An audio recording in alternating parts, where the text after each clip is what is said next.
Good morning, people.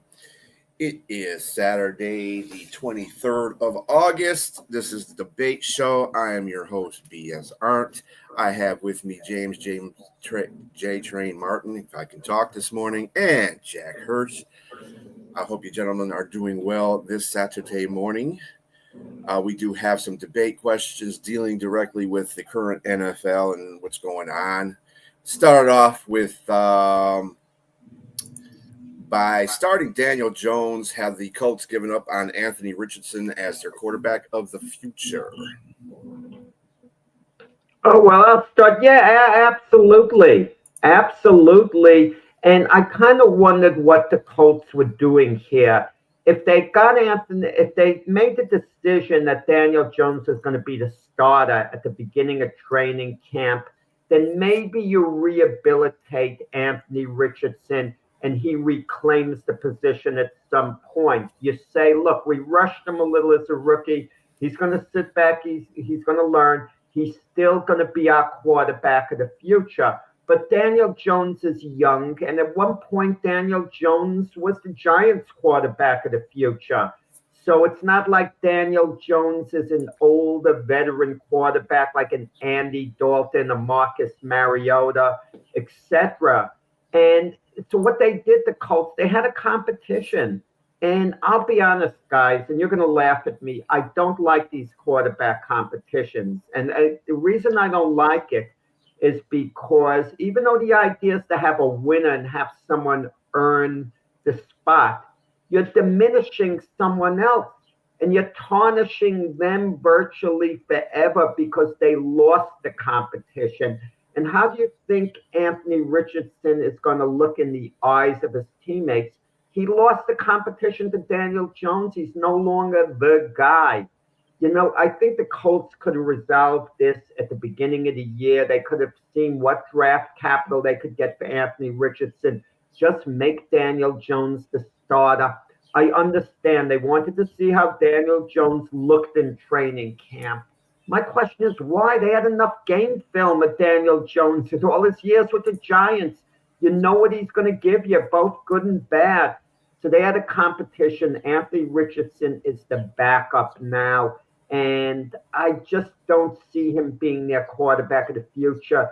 Even if Daniel Jones, implodes and they go back to Anthony Richardson, the only way it gets salvaged is if Anthony Richardson is really sensational, gets in at some point, which is always a possibility. But I think this is a marriage that's pretty much run its course. I have to respectfully disagree with that. Now, mind you, Anthony Richardson has not shown that he deserves to have the starting job at this point. But what Richardson has shown you is that in flashes that he's spectacular. He can do some things that are just that other quarterback cannot do. I heard you say that you don't like quarterback competitions because it diminishes the other player when one guy wins. I mean, they've been playing this game their whole life. That's been a part of the game. They know what that's about. So on the biggest stage, you got to perform, and you understand that. If you're not the best quarterback, or you're not the best player for that position for your team, then you're not going to get the starting position. And that's just that simple, plain and simple. And they understand that. They get paid a lot of money for that. Anthony Richardson, what I will give him the benefit of doubt of being and not blaming him is that he shouldn't have been drafted number 4 overall. Daniel Jones shouldn't have been drafted number 6 overall for the Giants. We know these players they were a reach. They were a reach for both teams. I mean, Daniel Jones Daniel Jones had more work in college, but he was still, again, not a high enough prospect at Duke, coming out of Duke. And out of Florida, 1,800 reps as a quarterback in one starting season versus someone like Jaden Daniels, who had 6,000 reps as a quarterback in college. So learning a lot more, being able to understand how to read defense, how to hot read, how to take a second read versus staring at your one read when another guy's knowing somebody's coming on your blind side to hit you. It's unfortunate. And I think that's where he's at. And I think that the organization and the coaching staff sees that. And right now they're just going to sit him, but they're not going to trade him. They're not going to, I don't think they're going to get rid of him. They still, obviously, there's still talent enough there to say, okay, because I don't think Daniel Jones is the answer either. Daniel Jones is there. There's a similar style quarterback. But we saw what his sample size in New York was as well. Now, I think I've heard some discussions. B. Striller alluded to that he went to Minnesota, sat down and watched what Sam Darnold was able to do, sat down behind a quarterback guru and Kevin O'Connell and was able to maybe pick up some lessons there. We'll see. Daniel Jones is not a bad quarterback. I don't think he's bad. I just think he has deficiencies just like Anthony Richardson does as well. But I think the more higher ceiling probably would be Anthony Richardson. And so you're not going to get rid of a quarterback like that and give him to somebody else and have him sit down and watch another quarterback work and maybe the coach train and teach, the secondary quarterback in Anthony Richardson, and then give him away and let somebody else benefit from what you've done. I think they're going to try to keep him. They're going to give him another year. I mean, he's still on the rookie deal.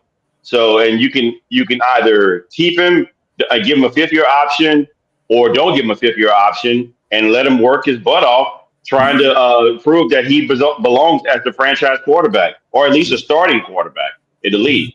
I think, again, he has potential there. I don't think they've given up on him. I think the coach comes in, he's not their guy, but he wants to see if he can do something. So he's going to keep him there. And I don't think they're going to get rid of him. I just think that the talent is too much there versus the deficiencies. I think you can work on those. It's not like Tim Tebow coming into the league. I think he has a lot more talented arm than Tim Tebow. Tim Tebow was probably a second-tier quarterback, and he had a whole entourage and a whole following, cult following, and that's not what you want for a second-tier quarterback. Anthony Richardson didn't have that, so I think he could still be a franchise guy. It's just that he needs work, and I don't think they've given up on him. I don't know whether I'm complimenting you, James, or not, but you're sounding just like me, going on and on and on the way you're talking about Anthony Richardson. But probably not. I'm not saying they should get rid of him, but have they given up on him as a franchise quarterback? If the Indianapolis Colts have a poor season, their number of quarterbacks in next year's college draft who have a lot of potential to be good NFL starters, you got to think that's the direction the Colts are going to go in. I mean, is it full steam ahead with Anthony Richardson? That's the question. And at this point, the answer is absolutely not. I mean, they're not committed to him being their guy anymore. And that's obvious because he's the backup. I think that the Colts, first of all, the quarterbacks we're talking about for next year, I don't see as like world beaters. And even the great Arch Manning, who hasn't given you much of anything just yet, didn't even beat out Quinn Ewers, who was ultimately a 7th-round draft pick, yet to be determined on whether or not he's going to be really good. So he's got the Manning name, but we haven't seen the Manning play yet. So let's pump the brakes on that. Second, Indianapolis is actually a really good team offensively, at least by name on paper. You look at the players that they have there. You can shake your head all you want, but Alec Pierce, Antonio Pittman Jr., Michael Pittman Jr., Jonathan Taylor, the running back, Joshua Downs, the wide receiver, they're loaded. So I don't, and the tight end they just drafted in Tyler Warren, man, they are really loaded. So it takes a really bad position at quarterback to really mess that up. So, and in an AFC South, besides Houston, I don't see anybody else, Tennessee or Jacksonville, really challenging them so they can have a wild card in the playoffs. I just think that they have a good opportunity to win here if Daniel Jones don't wet the bed. I just don't want to beat the Arch Manning, this topic over, but the Arch Manning situation. I'm tired of hearing, well, if he couldn't beat Quinn Ewers out, that's a red flag, this and that. Let me tell you another red flag. Bill Belichick looked at a red flag. There was this quarterback he was reluctant to draft because he couldn't beat out Drew Henson and some others at Michigan. And they kept, thinking of benching him back and forth. That quarterback was Tom Brady. That was the same situation. Well, Belichick thought if you can't beat out Henson and you can't beat out this guy or that guy, I kind of wonder about you. Yeah, but the problem is, I mean, you're talking about an anomaly. There's how many Brady's are we talking about in the fifth round that are like that ended up in this position? Most fifth rounders are fifth rounders. Sixth round. Oh yeah, that's even worse. Most six rounders are that's even worse. Most six rounders are just that, six rounders. That's an anomaly. That's not the odds, man. I mean, you mentioned I like numbers. Yes, I do. It's not, it don't add up. So hey, it worked out for Tom Brady. Tom Brady was that guy, and he got in the right situation. But how many Tom Brady's out there? I mean, most quarterbacks that are in the Hall of Fame are either first rounders or second, at most third. I mean, not much. Most of them that are great were picked where they were projected. And so I'm not saying that Arch Manning is not going to be anything good. I'm not saying that. I'm just saying pump the brakes. I think the hype is real, and I think it needs to come down some because we don't know what he's doing just yet. Arch Manning and Tom Brady aside, Anthony Richardson, you have to understand, Anthony Richardson was put in a difficult situation in the first place by being drafted as high as he was, and he wasn't ready. He only had 17 games in college. And the late Jim Irsay was the one that drafted him. And they got Shane Steichen from Philadelphia to help improve on that. But Shane didn't know anything about him. Well, he knew about him getting ready to draft Anthony Richardson, but I'm pretty sure Shane wasn't an approval of that because he didn't like anything that Richardson did in college. And he was going to be a project. But Irsay wanted him to start him and said, look, I got you because you're supposed to be a good quarterbacks guy. And that put him in a difficult position. And since then, Jim Irsay, of course, has passed away. Rip to Jim Irsay. And his daughters have taken over. I think his daughters are going to blow up that team. I think Anthony Richardson probably will stay the rest of this year. I don't think they're going to get rid of him, but he's going to become somebody else's project. I think they're going to do exactly what Jack said. They're going to go get a quarterback in the draft. And I'm not saying Daniel Jones is going to fall flat in his face either. I think he's got enough there to be a so-so quarterback. The offensive line still has to be proven because they've lost a lot of pieces on that offensive line. Weapons aside, you still have to have an offensive line to stop people from coming in at your quarterback so he can get to your weapons. But saying that, I think that we just have to see what the daughters are going to do for the future because none of those players are safe. None of them are safe on that team right now.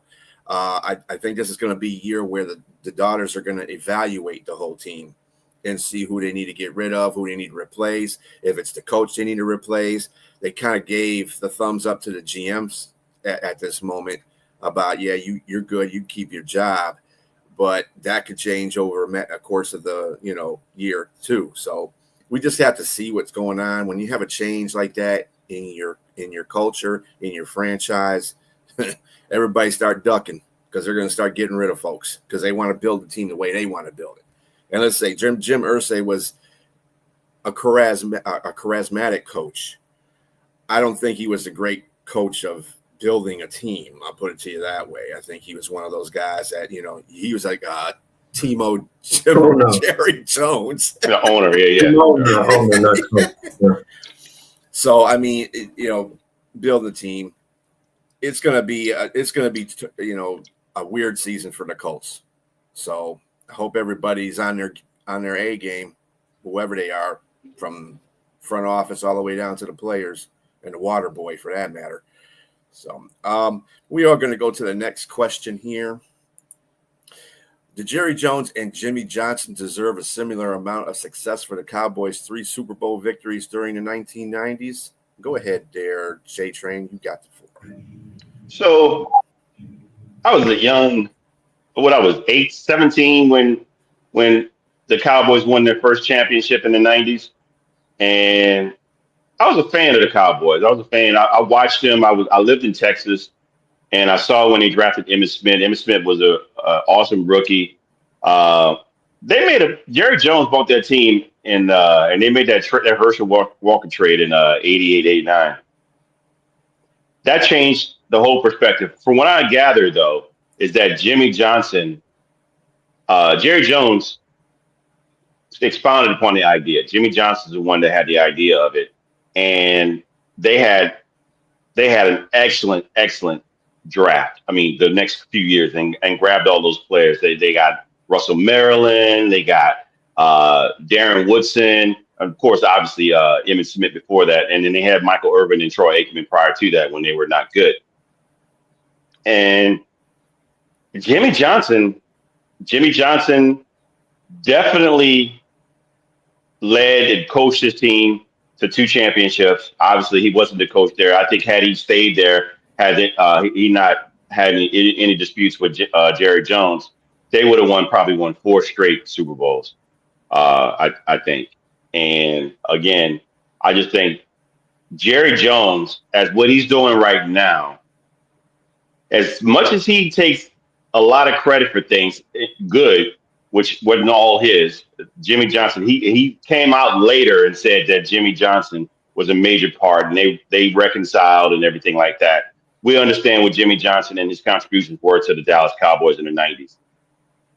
Still, Jerry Jones did some bad things as well, but I think Jerry Jones still deserves credit as being a general manager, because he wasn't just an owner; he was a general manager. So he had to make decisions, even though it was with Jimmy Johnson.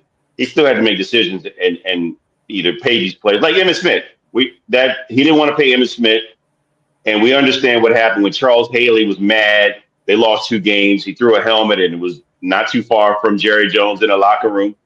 And he said, why are we playing this running back that fumbled a few times when the guy that's the best in the NFL is not playing? So, of course, yes, he ended up paying. I think understanding the game, he might be as drama-filled Jerry Jones, but he still ultimately pays the players that he's supposed to have. And he got the right players there. He got Deion Sanders there, making him the highest paid cornerback to come there from San Francisco, where they had just lost the NFC Championship to them. They won a Super Bowl and brought it and swung that. To me, that swung the pendulum to allow them to go to the Super Bowl the next year in '95 and win that championship with having Deion Sanders. So yes, you have to give both equal footing, equal credit, because Jerry Jones is definitely, as much as fanatical and outrageous and much of a circus he seems to draw, he still has this team as the highest rated team in regards to value at 10 point something billion. And you got to give Jimmy Johnson hadn't been there since 93, 94. So it's been a long time since he's been there. So, and it's been a long time since they went to Super Bowl, but they did go to one after him not being there, with Barry Switzer at the helm as a head coach. So I have to give Jerry Jones some credit as well. And I think it's equal footing, because again, 2 of those championships were under the guys or the watch of a great head coach. Yeah, I know it's a debate show, but we can agree on some of the fundamental principles, such as let's split the credit up. It shouldn't necessarily be one or the other. I will disagree with you on this. You saying automatically, well, the Cowboys probably would have won 4 in a row if Jimmy Johnson was the coach. This is the same Jimmy Johnson who, when he left the Dallas Cowboys, went to coach the Miami Dolphins because he was a successful coach at the University of Miami. And by the way, when Jimmy Johnson left the University of Miami, they won the national championship the next year. So I don't want to hear, Jimmy Johnson this. And when he went to coach the Miami Dolphins, he proceeded to take a playoff team to an 8-8 record in his first year with the same personnel that Don Shula had. And in the few years he coached the Miami Dolphins, they came nowhere close to going to the Super Bowl. So as far as Jimmy Johnson working all this magic, he was in an elite situation with the Cowboys when they made that Herschel Walker trade. Is he a heck of a good coach? Yeah, he's a good coach. Of course he's a good coach. Oh, and by the way, his Miami Dolphins, when they came back to play Jerry Jones's Dallas Cowboys, they got their behinds whipped. I think they played him 3 games or so and never beat the Cowboys. The Cowboys. Yeah, but that Miami team was not good. They were not good. That Miami Dolphin team he had was having a winning record year after year after year. He did not take over a weak team. He took over a playoff team, okay? And he tried to mold this team. He did not take over bottom of the barrel team. He took over, I'll repeat, a decent team. And they were decent under Jimmy Johnson, but they got no better. They didn't improve any over what they were with Don Shula. That's the point I'm trying to make. And they're regular season games. Maybe we shouldn't read too much into them. But I don't want to hear all this thing, Jimmy Johnson, this or that. Jimmy Johnson was incredibly intense, and that led to a bad relationship with Jerry Jones. Jimmy Johnson, he admits it's a mistake now to his credit, and he's evolved very nicely as a human being, it seems. And he says it openly because he's went public with it. I don't think it's a cheap shot mentioning it. This is a guy who never even saw his kids play football. And it haunts him now. And when Barry Switzer took over as the coach for Jimmy Johnson, he went to see his kids play football, midweek or something, or the day before a game. And Jimmy Johnson went public and Barry Switzer, how can you do that? Go see your kids play football when you have a game coming up. And Barry Switzer said, well, I understand where Jimmy's coming from. He's always said football is more important to his family. And he was so laser focused, Jimmy Johnson, at the time. And I think that led to the feud with Jerry Jones. Whenever Jerry Jones would want to put in his 2 cents, it just caused a big, big rift. But as the years went by, Jimmy Johnson softened after he left the Dolphins, and he said a lot of good things about Jerry Jones. And it's very nice that things got healed. Jerry Jones is such an easy mark. This isn't exactly part of the debate, but it's related in a way, the Micah Parsons situation. Jerry Jones is a great salesman. He says, well, when I'm dealing with Micah Parsons, he's dealing with the GM of the Cowboys. I'm the GM. He's not dealing with the owner. But of course he's dealing with the owner. It's all tied in. So Jerry Jones could manipulate it too. But give them both credit. Maybe the Cowboys would have won 4 Super Bowls in a row with Jimmy Johnson had he stayed. Maybe they would have won only the 2 with him there. I mean, well, we're never going to know for sure what, as far as that goes. But that's the wild card in it. Jimmy Johnson wanted to go back to Miami. He wanted to live in Florida, instead of Dallas. And that could have been creating a rift as well, that he wasn't long for Dallas no matter what. Even if Jerry Jones would have accommodated him 1,000%, I have doubts whether Jimmy Johnson would have stayed. At best, this is how it would have hurt the Cowboys. Maybe they would have won that. Instead of 3 out of 4 Super Bowls, Jimmy Johnson won the first 2. Then they lost in the NFC Championship game with Barry Switzer the next year. Maybe they do win the Super Bowl if Jimmy Johnson stays. I know the players believe that, but of course they'd want to. I mean, I'm going to say this again. I think I can't prove it, obviously. We can't go back. Again, I don't have a DeLorean. I can't go back in time and say that Jimmy Johnson would have been a Super Bowl champion 3 times or 4 times in a row. But what I will say is that I can say that when you lose a coach like Jimmy Johnson, I think the morale may have changed a little bit. They still have to go on and win, but I think it might have just changed just enough to where they lost to San Francisco. And don't get me wrong, I'm not taking anything away from San Francisco. They were a great team. That team was loaded. They should have won the Super Bowl as great as they were.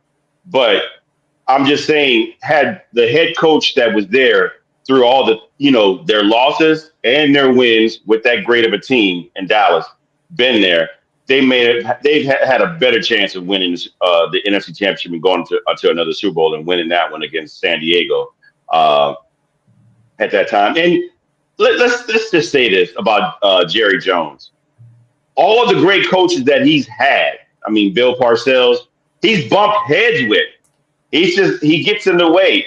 If he had a coach that didn't win was because and was there, it was because he was able to control that coach. He was able to manipulate that coach. He was able to be the alpha in the room. You have two alphas in the room with Jerry Jones and Jimmy Johnson, with Jerry Jones and Bill Parcells. It's not going to work because one don't want to let up. I mean, hey, I understand you the GM, stay in your role as a GM. Let me be the coach. Let me do my job here as a coach. And I can see why Bill Parcells, when he went somewhere. Got along with Parcells. The Parcells was there 4 years. Parcells never badmouthed Jerry Jones when he was out. I'm not saying that, but I'm just saying he didn't stay there. 4 years he was there. Parcells moved. That was a long time at that stage of Parcells' career. After Parcells left the Giants, he was with the Jets and then went to the Cowboys. He was there 4 years, and they made the playoffs 2 of the 4 years. Parcells did elevate him. Jason Garrett was there 9 years. Jason Garrett would be one of these good soldiers. He would listen to Jerry Jones. He was easygoing. But Jerry Jones was the GM, too. He's the owner. And Jerry, I want to point out this. Jerry Jones wanted to draft Johnny Manziel in the worst way. Texas boy quarterback.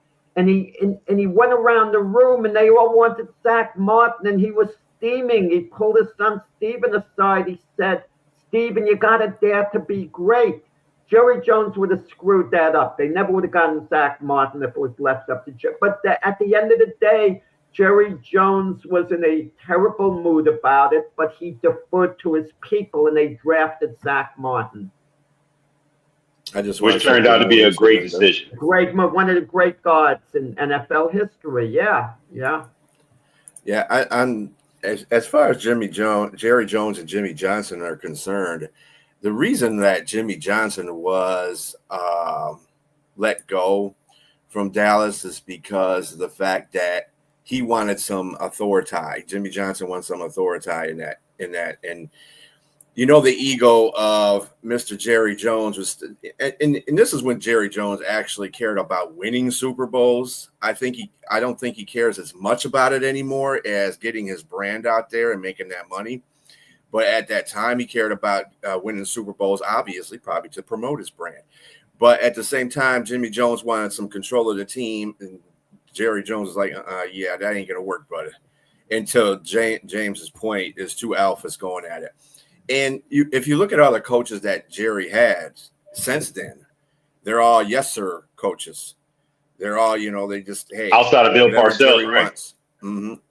And even Parcells. Parcells wouldn't have put up with the garbage. The rest of them, you can make an argument. I can understand. Brian, I hate to cut in with this. I think the Netflix series is going on makes one thing clear.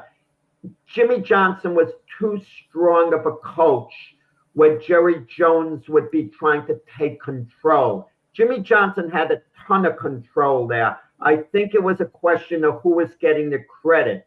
And that bothered Jimmy Johnson. He felt he deserved all the credit on the Herschel Walker deal. He felt that's my deal. Why is Jerry expecting some of the credit? He has nothing to do with it. Give me all the credit. I'm the guy. I think that was the ego thing. Like, let's say this show jumped up to ¡1 in the ratings, and J Train tries to take the credit. Well, we know I'm the guy, really, Would it bother me? Would it create friction? I mean, that's what I think it is. Well, I mean, it's the same with Jerry Jones, though. I mean, Jimmy Johnson was getting a lot of the hype when they were winning these Super Bowls and control. And you know, Jerry Jones has an ego the size of the universe, really, and he's not going to allow that in. When somebody's getting more attention to him, he doesn't like that. So it was just like James said, it was an alpha thing. Both of them were bumping heads. Jimmy wanted more control. Jerry was like, "You're getting too much hype anyway. I don't want you on my team because you get too much hype. I'm the guy. I'm the guy." And to Jerry's credit, he did build that team. I mean, the Herschel Walker trade helped him out.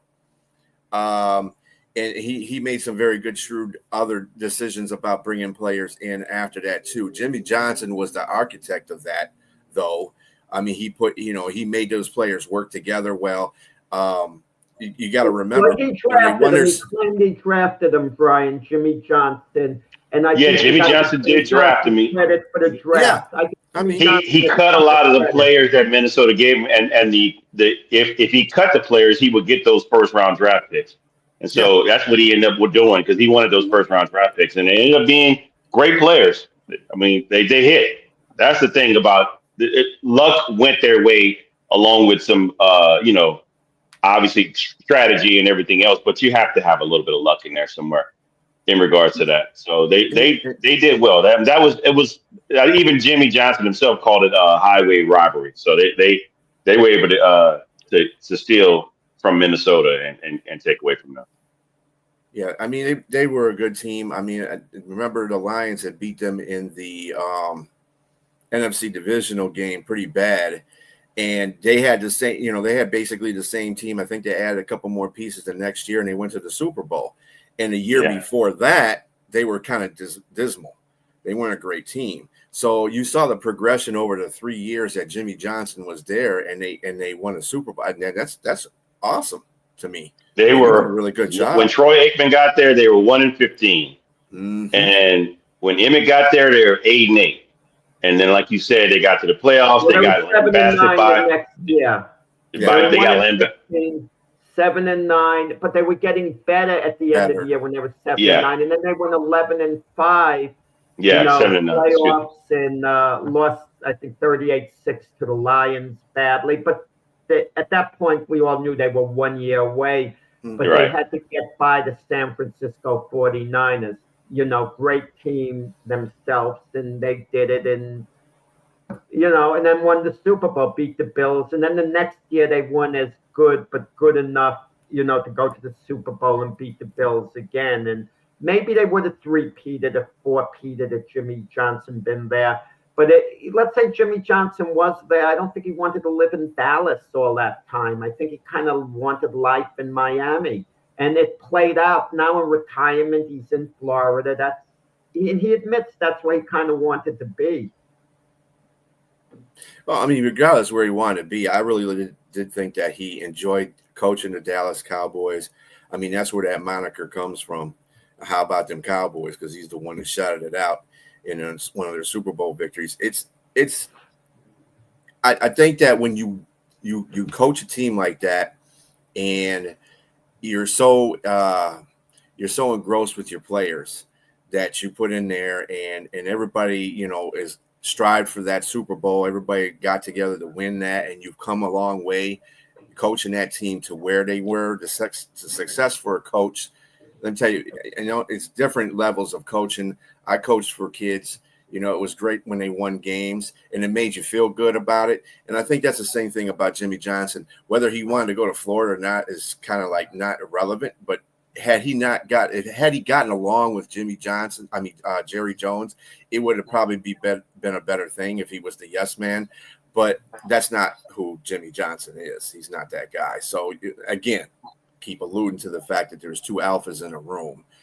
I think they both contributed to those championships. Yeah. Even when Barry Switzer coached it, that was Jimmy Johnson's team he put together. So, and to me, the respect level of the players that goes towards almost equally to Jimmy Johnson and Jerry Jones. Mm-hmm. A lot of those players, they love Jerry Jones like father-like. So that says a lot. That speaks volumes to me in regards. And I think Michael Irvin, Deion Sanders, they think the world of Yeah. Jerry So Jones yeah, and Jimmy Johnson. They, for sure, both of absolutely. them. The only thing I don't like, and this is with all coaching things that you guys have mentioned, okay, you just said Barry Switzer won with Jimmy Johnson's team. That was 2 years after Johnson left. But the year after, when they didn't get to the Super Bowl, he didn't lose with Jimmy Johnson's team. No one says that they lost, well, Barry Switzer. They put it on him. But when he won, they didn't give him the same amount of credit as they would give him the blame when they lost. And the players like Barry Switzer a heck of a lot. But Jimmy Johnson obviously was a lot more of a disciplinarian. Coaches have different styles. It's the end result which you could, get out of it. Oh, Yeah. And I think that people give Barry Switzer bad reps because he did not win with that team. He did not carry the tradition on. That's the last time that they won a Super Bowl. Well, So they did win you with think about that. the Super Bowl, and they came so close to getting there, the year after he took over. And, a lot of times you get certain myths that people don't realize things. For example, Don Shula, the winningest coach in NFL history, he coached I think either 7 to 9 years. I forgot the exact amount with the Baltimore Colts. They didn't win a Super Bowl or NFL championship with him as the coach. He coached before the Super Bowl, and then he coached into the Super Bowl, and he lost to Joe Namath in that famous Super Bowl, Super Bowl III. And we talk about how great he was with the Miami Dolphins when he initially took over. But the year after he left the Baltimore Colts to go to the Dolphins, they win the Super Bowl. Okay? They win the Super Bowl. So, and we also hear something, John Gruden, the year he leaves the Raiders to go to the Buccaneers to take over for Tony Dungy, they win the Super Bowl. But what no one mentions, the year after he left the Raiders, they lose to the Buccaneers in the Super Bowl. In other words, Gruden couldn't get the Raiders to the Super Bowl, but the guy who took over for him did. But no one, looks at things like that. Well, championships are built basically on good coaching, good players, and luck. And you get all that mixed together, then you're going to win some games. And sometimes it just happens today, like Jimmy Johnson and the Cowboys, Bill Belichick and the Patriots. You can name Jim Walsh and the 49ers. I mean, you got so many teams that have built over a course of time when they have like 4 or 5 championships, and good teams like Pittsburgh, Dallas, New England, so forth, so on, that had just had the right mix at the right time. I mean, it could happen to any team. Like Philadelphia right now is in one of those mini dynasties. I'm not calling it a dynasty. It's a mini dynasty. They're winning games, and they've been in a couple of Super Bowls. Kansas City's the same way. I mean, these are teams that just luck, good coaching, and good players all at the same time. So and Andy Reid left last year and someone else took over, I bet people would be saying, well, if Andy Reid stayed, we would have three-peated. You would have heard that talk. Fellas, let's give the fans what they want. Let's give them the next question. All right. Should NFL discipline Jim Harbaugh as a result of the violations at Michigan? Go ahead there, Jack. Yeah, the NFL guys, and this is a good question also, should they be involved in disciplining players for something that happens off the field? It doesn't happen, within the NFL lines per se, and they usually do. A guy gets stopped a couple of times for drunk driving, they're liable to suspend them a couple of games. And I'm not saying they shouldn't, get involved, whether they should or shouldn't. But this Jim Harbaugh thing, it's kind of ugly what went on at Michigan. And he leaves town, and they can't discipline him as far as college football goes. And should the NFL get involved? Didn't they get involved with Jim Tressel just with Ohio State in case he was going to go to the NFL? There was going to be discipline there, that they were going to follow what went on in college.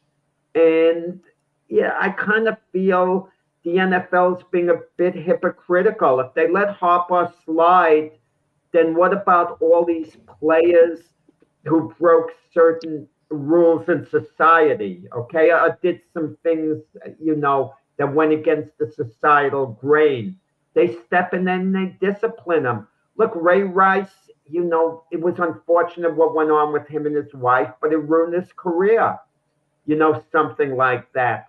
Colin Kaepernick, it kind of well, maybe Colin Kaepernick's not a good example. But there are others, and I kind of feel you can't have it both ways. Leave the other players and coaches who do stuff outside of the NFL's lines alone, or include Jim Harbaugh in it.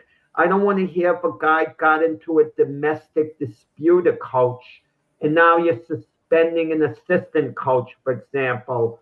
The NFL will suspend them, but Jim Harbaugh gets into something. Now, they're two different things. I mean, both are maybe Jim Harbaugh's was a rule thing, so maybe I'm outside my line, the way I'm talking, so maybe I need to be corrected.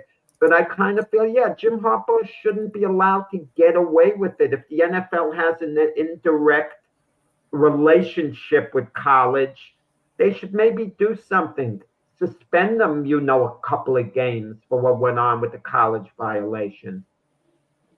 You said maybe you should be corrected. I'm going to have to be the one to correct you, sir, because we're speaking apples and oranges, man. This is totally different from what you're saying in regards to Ray Rice, who was happened to be in the NFL, and when he committed his heinous act, and they got caught on camera. You got to pay the fine, man, or pay the piper, whatever the situation. He never got an opportunity to come back into the league.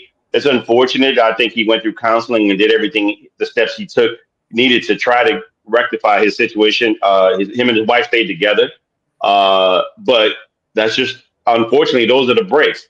What Jim Harbaugh did, what you're saying to me is like me doing something on one job and I can't go to another job once I leave this job because I did something here and they want to penalize me. They're going to hire me, but they're going to penalize me for whatever I did from another job. That can't happen. You can't penalize me. I'm not with that company anymore. We talk to me about, don't hire me then. Don't take me on in the NFL. If you feel like I did something that was so heinous or whatever the situation may have been, and it may be detrimental for what we're going to do here. I didn't do this in the NFL. I didn't commit these if they're supposed heinous acts, which I'll be honest with you, I don't even think it's not even worth 10 years. I forgot what a show cause. There should be no show cause in the NFL. And that's a whole different entity. You come in, your slate is clean because you're playing in a whole different league. You do these things here, you don't abide by the rules, we have to penalize you. That's how that works.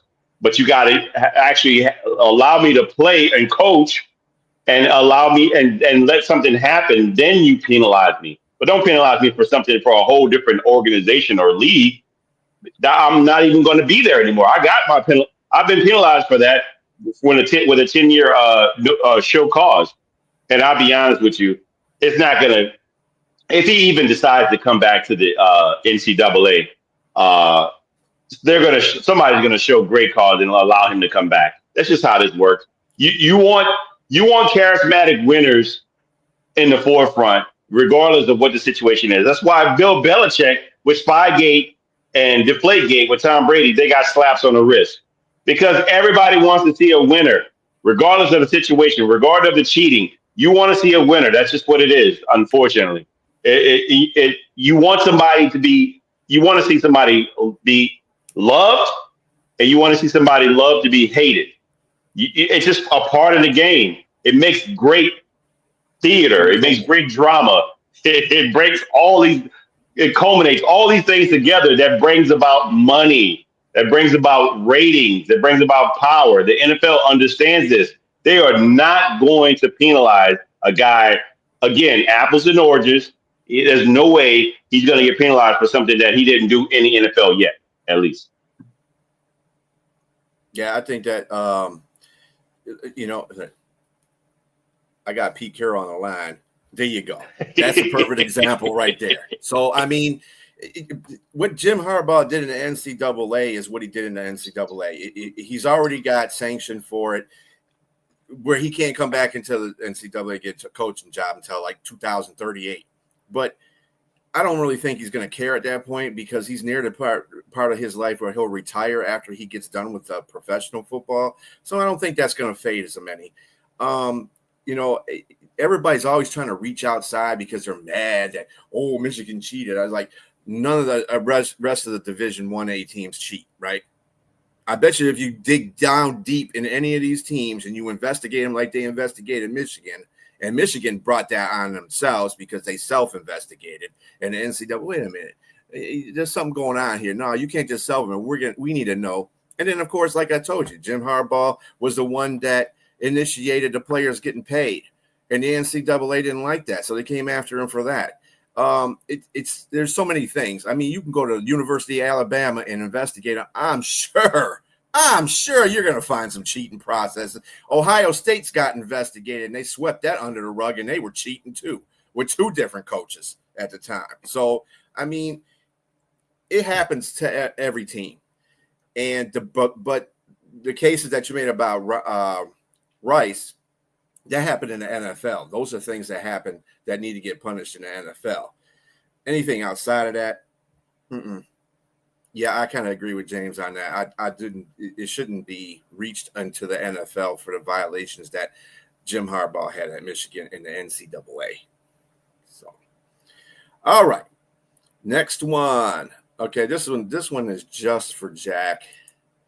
Boomer Esiason was seriously offended by the Ring of Honor invite. Should he be? And let me give you a little story behind this. So he was invited to come to the Cincinnati's Ring of Honor. They were inducting two guys into the Ring of Honor, I think it was.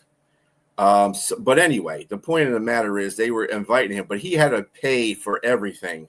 Getting there, getting his room, seats, all that stuff. And Boomer kind of took offense to that. He said, look, well, I'm in the Ring of Honor, man. I mean, I shouldn't have to pay for nothing. You guys should flip the bill. Is that kind of like, assumptionatory or something? I mean, I don't know. I mean, I kind of agree with him. Kind of don't. I don't know. James, what you got on that?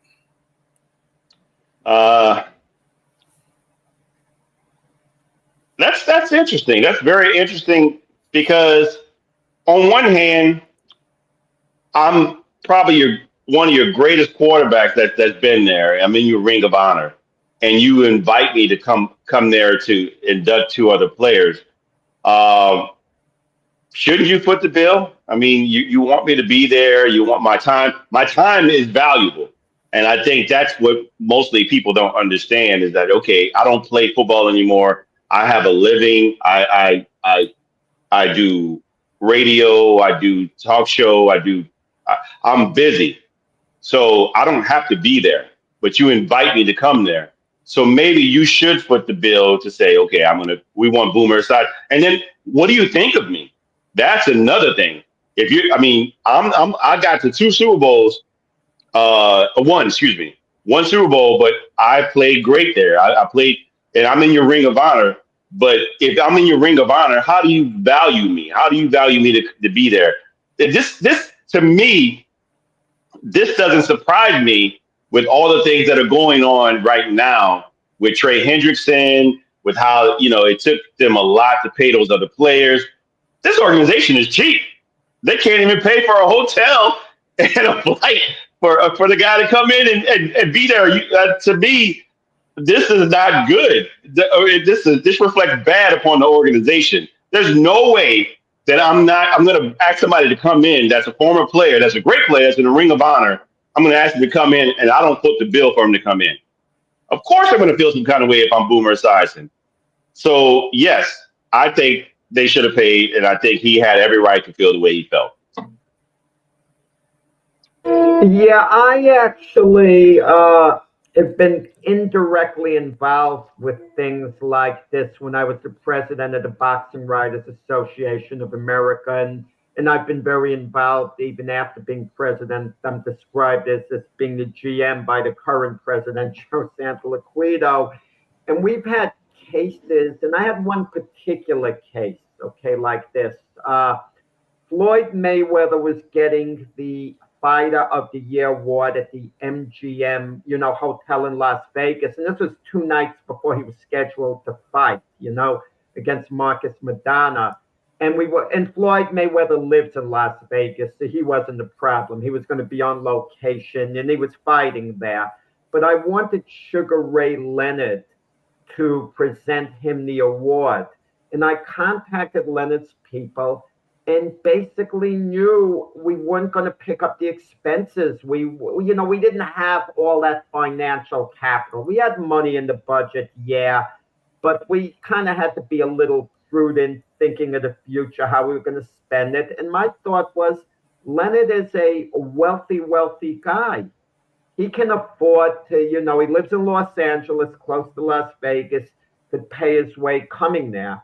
Now, I don't know whether the message ever got to Leonard himself because I spoke to his people, but I did find out later on that, yeah, that was a sticking point, that we weren't going to pay airfare, the hotel, and the whole thing.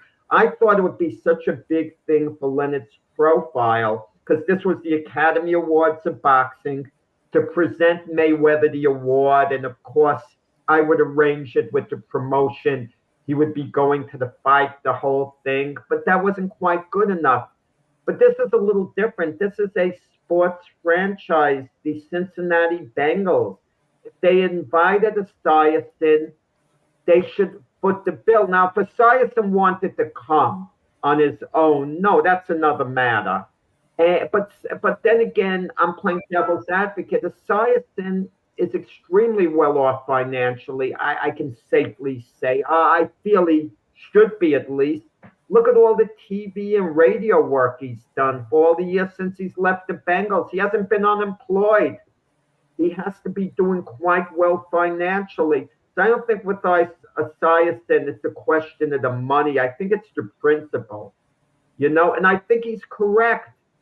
They invited him so and so, and look, if he wants an upgraded room, if he wants a suite, then he should pay for the difference. But get the guy the room in the hotel, and that's what I think it is. You pick up his airfare. You're not getting him first class. You don't have to do that. You could get him a regular coach seat, a regular room in a nice hotel, of course, at the Radisson, whatever. And then, any upgrades he wants have to come out of his own pocket. And I understand, but for the Bengals, doesn't it make them look cheap, guys, with the Trey Hendrickson thing going on, the other negotiations? The Bengals are stupid PR-wise. How is this making them look? Bad, pretty bad. Boomer did take a shot at your Jets coach, saying that Boomer said he's not sure he's going to attend, given the details, and joked that Aaron Glenn might let him tag along on one of the Jets' flight out of New York. Oh, no. Oh, well, Boomer was a former Jet, as well. But I don't know how he's taking a shot out of Aaron Glenn on this. But yeah. I mean, yeah.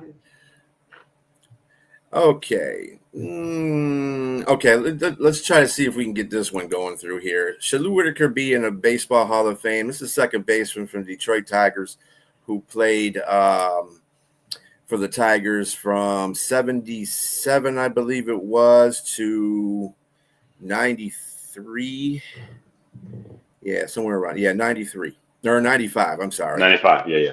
Yep. So he played for 18 years for one team. He was an integral part of the Tigers World Series as well as the tag team that was Alan Trammell and Lou Whitaker. A lot of double plays came from that set. He also was like sixth in his position at WAR percentage, and also fourth in his position for double plays. But yet in 2001, he got well because of COVID. I mean, 2020 he got snubbed because of COVID. Everybody did basically. When he first got in, I think it was 19 or was it 2001 he first got in? 2001. Yeah, 2001. And he only got 15 votes, so he didn't make it in there, and he really hasn't been put on the ballot since then because of that. He's gotten 2,000 hits. He stayed with one team. I mean, those are things for Hall of Fame. To be in the Hall of Fame. I mean, how do you feel about that, Jack? And you're more the baseball enthusiast. Yeah, I like the naked eye test. I mean, I refer to the stats, but I don't want to beat them down, even though I use them when it's convenient. Not quite a Hall of Famer. Now, we could talk about precedent, other players like Scott Rowland, Harold Baines getting in, and Whitaker certainly is on a par with those guys. But precedent dooms us forever. That means we set something, we put down, a yardstick and we're forced to stick with it. I don't think he's quite a Hall of Famer. Alan Trammell, the shortstop who played next to him all those years, was a little bit better. I think Frank White was a little bit better, the Kansas City Royals second baseman, even though the stats might not have shown that completely. You could make a case for Lou Whitaker getting in the Hall of Fame, and if he got in, it would be one of those like just barely, I'm going to turn it over to James on this. I can live with Lou Whitaker getting in, but he wouldn't get my vote. I think if you mention he should barely get in, then yes, he should get in. I think, and what you should judge him on is judge him on that era from 83 to 85. I understand after that he was okay, but his peak value was during 83, 85. He had 3 Golden Gloves, 4 Silver Sluggers. I mean, ultimately he wasn't a major home run hitting guy, but that's not what you judge him on. I mean, his on base percentage was high. It was ultimately 363. He had fielding was 984. The dude had 244 home, over 2,000 hits, like B. Trilla said, and he also had he during that time in '84 they won the World Series, and he was a great part of that. And I think again the value, he was AL Rookie of the Year in '78. So early on, I don't know what happened where he fell off at, but again, like B. Trilla says, he had 72.1 WAR, and so of all the players in the league ever, he's 51st in that category. And in second baseman, he's number 7 overall, and 6 of those guys that are above him are in the Hall of Fame. So some of the other stats that probably you wouldn't like judge him on back into like home runs and hits, and he had 1,084 RBIs and maybe 1,300 hits or runs, excuse me. And so those are the things you probably would judge him on back then. But now more analytical stuff you take a lot of that stuff into play. And so again, I say he would go in based off of what he did in the 80s, that run he had in the 80s. All right, so that'll bring us to the end of the show here. And thanks again to James Martin and Jack Hirsh. It's been pretty good debates here. We will be back next Saturday morning at 8:00 p.m. Eastern Standard Time. Tomorrow is the Sunday Sports Show. Be there for that with Jack, James, and Keith. And we'll be going over some other sports stuff. Until then, everybody have a great rest of your Saturday.